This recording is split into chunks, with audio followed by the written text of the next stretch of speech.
और inside stories के लिए मेरे इस YouTube चैनल को सब्सक्राइब करें और Facebook पेज को भी लाइक करें।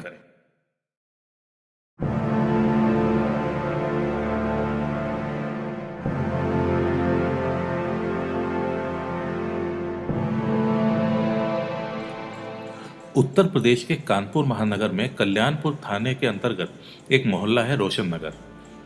इसी मोहल्ले में राजन शुक्ला के मकान में सोनू भदौरिया नाम की एक महिला किराए पर रहती थी। सोनू के परिवार में पति हमीर सिंह के अलावा दो बेटियां 10 साल की अनुष्का उर्फ दिव्या और 7 साल की वर्षा थी। सोनू भदौरिया मॉल रोड पर स्थित एक मॉल में काम करती थी। सोनू का पति हमीर सिंह बेसिकली एमपी के भिंड जिले के रामगढ़ का निवासी था। वो वहीं गांव में रहकर खेती करता था, जबकि सोनू पढ़ी लिखी थी तो यहाँ कानपुर में मॉल में नौकरी करती थी। वो उसी साल 2010 में ही गांव से कानपुर आ गई थी। आकर रोशन नगर में ही उसने मकान किराए पर लिया और अपनी दोनों बेटियों के साथ ही रहने लगी। उसने अपनी बच्चियों के लिए जब एक अच्छे स्कूल का पता लगाना शुरू किया तो उसके सामने रावतपुर के भारतीय ज्ञान स्थली स्कूल का नाम आया और इसी स्कूल में क्लास 6 में दिव्या का और क्लास 3 में उसने वर्षा का एडमिशन करवा दिया। सोनू अपने बच्चों को स्कूल भेजकर अपने काम पर चली जाती थी और वापस आने पर देखभाल भी कर लेती थी। सब कुछ अच्छा चल रहा था। सोनू भदौरिया मिलनसार स्वभाव की थी और उसकी मोहल्ले के आस पड़ोस के लोगों से अच्छी बनती थी। सोनू के पड़ोस में रहने वाला रिक्शा चालक मुन्ना लोध इन दोनों बच्चियों को स्कूल से घर लाता और ले जाता था। भारतीय ज्ञान स्थली का मैनेजर चंद्रपाल वर्मा एक अमीर और दबंग व्यक्ति था। गणेश नगर में ही इसका आलीशान बंगला और स्कूल था। चंद्रपाल के दो बेटे हैं, मुकेश और पीयूष। दोनों ही स्कूल को मैनेज करने में उसकी मदद करते थे। पीयूष एक अय्याश लड़का था। वो स्कूल की महिला टीचर्स पर भी बुरी नजर रखता था और उसकी इन्हीं हरकतों के चलते ही उसकी नजर दिव्या पर पड़ी थी। उसको दिव्या भा गई थी और इसके बाद उसने दिव्या के बारे में जानकारी जुटानी शुरू की तो उसको सोनू के बारे में पता चला और यह भी पता चला कि वो एक मॉल में काम करती है। 10 साल की दिव्या से उसने बोलना चालना शुरू कर दिया, जबकि बच्ची दिव्या उसके इरादों से दूर दूर तक वाकिफ नहीं थी। 27 सितंबर 2010 को रोज की तरह सोनू ने बच्चियों को तैयार करके स्कूल भेजा। स्कूल में किसी तरह से बहला फुसलाकर पीयूष ने दिव्या को सेकंड फ्लोर पर बनी एक लैब में बुला लिया। दिव्या के लैब में घुसते ही उसने लैब का दरवाजा बंद कर दिया और दिव्या के साथ अश्लील हरकतें करने लगा। दिव्या ने जब विरोध किया तो उसने उसकी पिटाई कर दी। डरी हुई दिव्या जब शांत हो गई तो उसने उसके साथ नेचुरल और अननेचुरल सेक्स किया। दिव्या दर्द से चीखती चिल्लाती रही, मगर पीयूष को उसके ऊपर कोई तरस नहीं आया।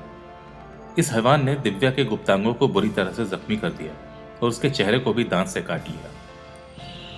ये सब करते हुए पीयूष तब घबरा गया जब दिव्या बेहोश हो गई और उसमें बुरी तरह से ब्लीडिंग होने लगी। घबराहट में पीयूष ने स्कूल के क्लर्क संतोष कुमार उर्फ मिश्रा जी को बुलाया।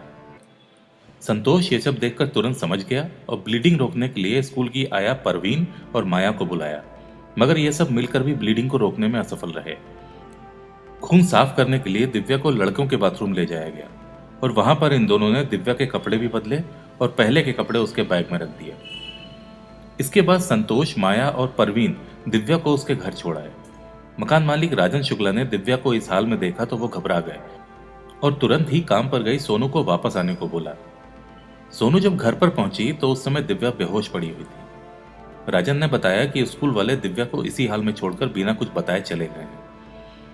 सोनू ने राजन और दो किराएदारों गोविंद और योगेंद्र को साथ लिया और दिव्या को कुलवंती हॉस्पिटल ले गए।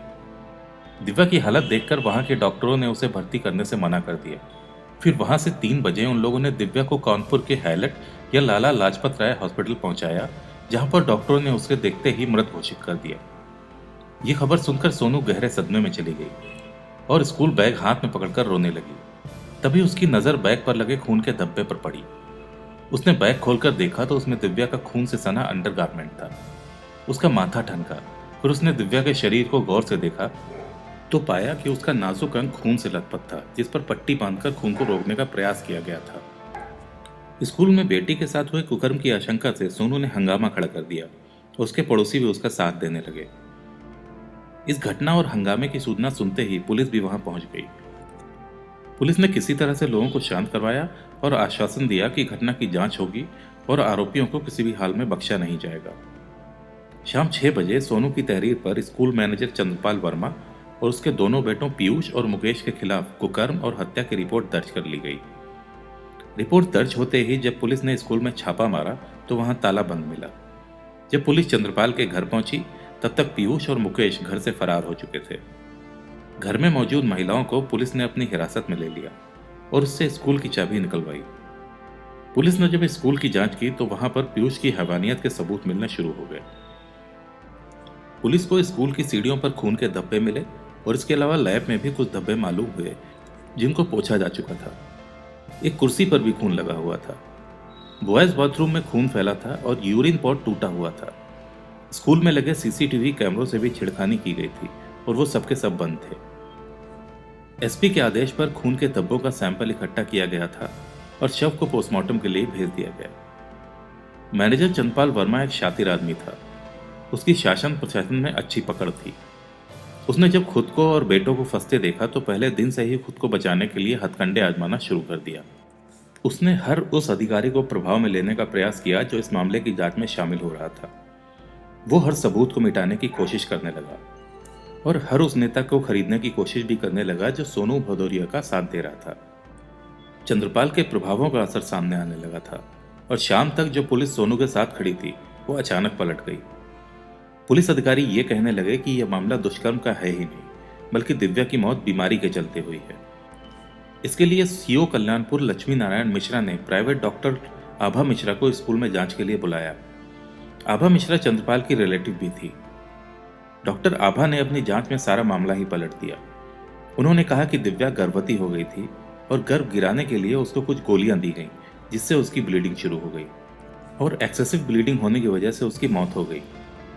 आभा मिश्रा की यह बात लोगों के गले नहीं उतर रही थी, इसलिए लोग और ज्यादा आक्रोशित हो रहे थे।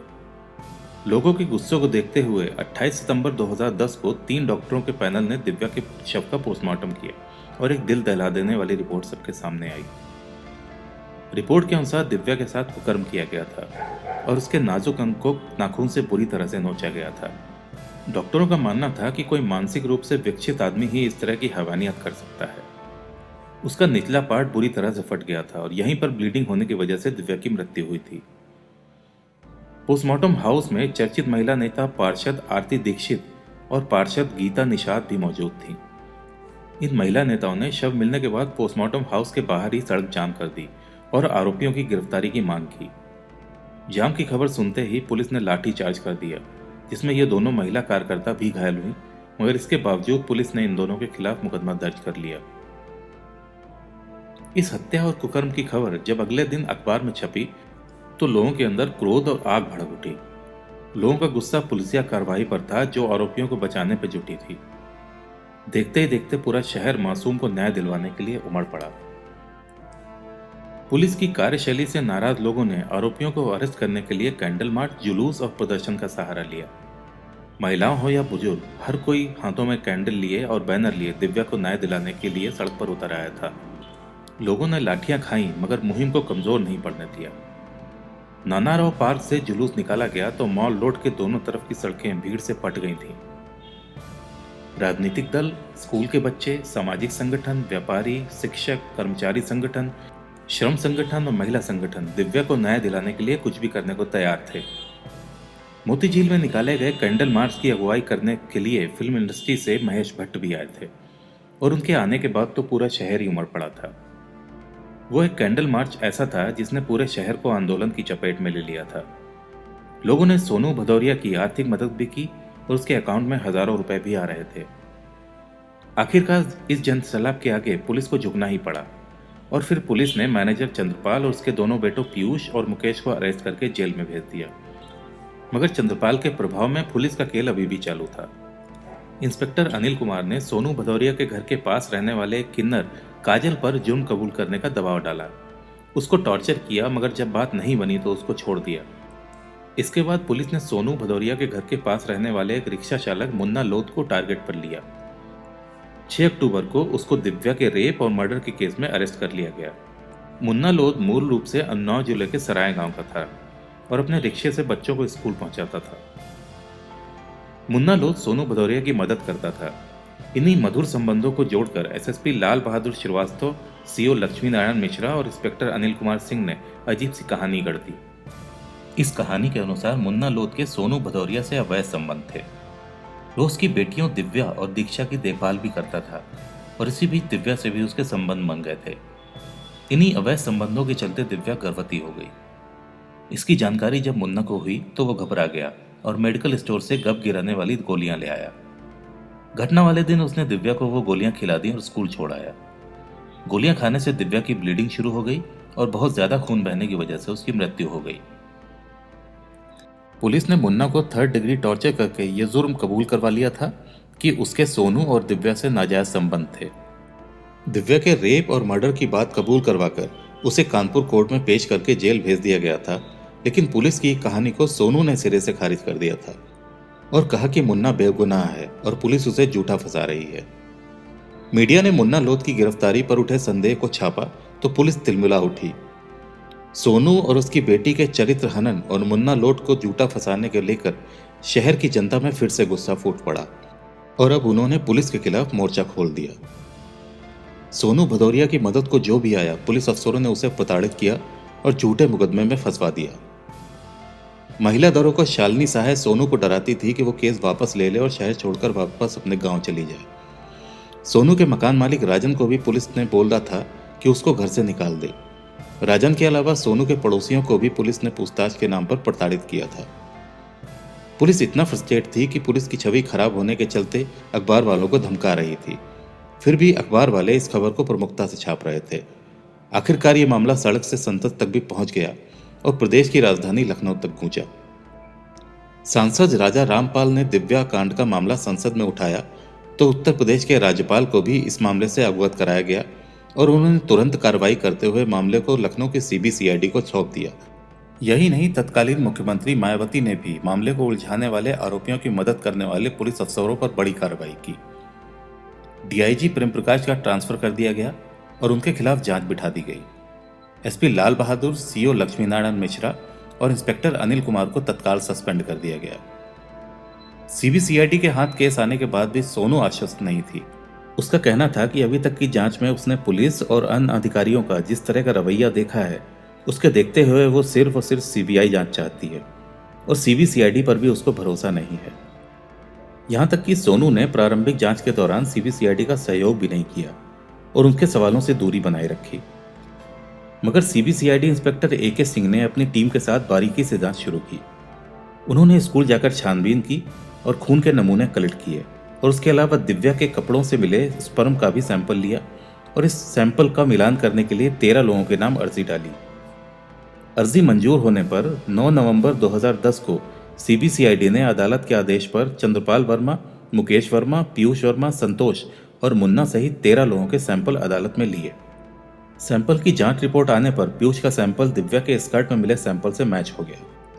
सीबीसीआईडी ने अपनी जांच में चंद्रपाल वर्मा, मुकेश वर्मा, पीयूष वर्मा और संतोष को दोषी ठहराया, जिसमें पीयूष मुख्य आरोपी था। बाकियों को सबूत मिटाने और गैर इरादतन हत्या का दोषी ठहराया गया।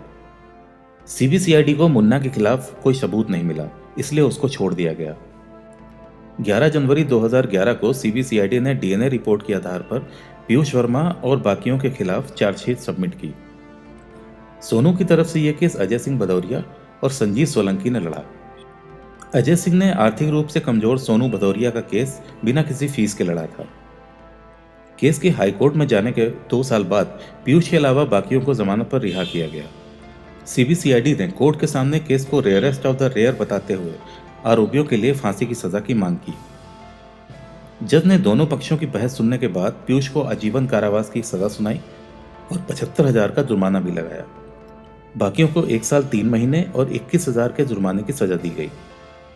सबूतों के अभाव में चंद्रपाल वर्मा को बरी कर दिया गया। सभी जुर्माने की आधी रकम सोनू को देने का आदेश भी दिया गया।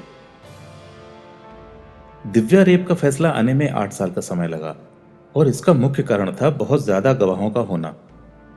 कोर्ट में कभी कोई गवाह आता नहीं था या कभी गवाही नहीं हो पाती थी, जिससे तारीख पे तारीख लगती रही।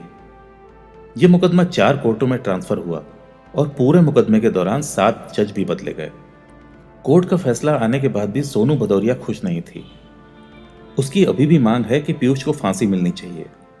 वो बाकियों को कम सजा दिए जाने के पक्ष में भी नहीं है और केस को अगली कोर्ट तक ले जाना चाहती है।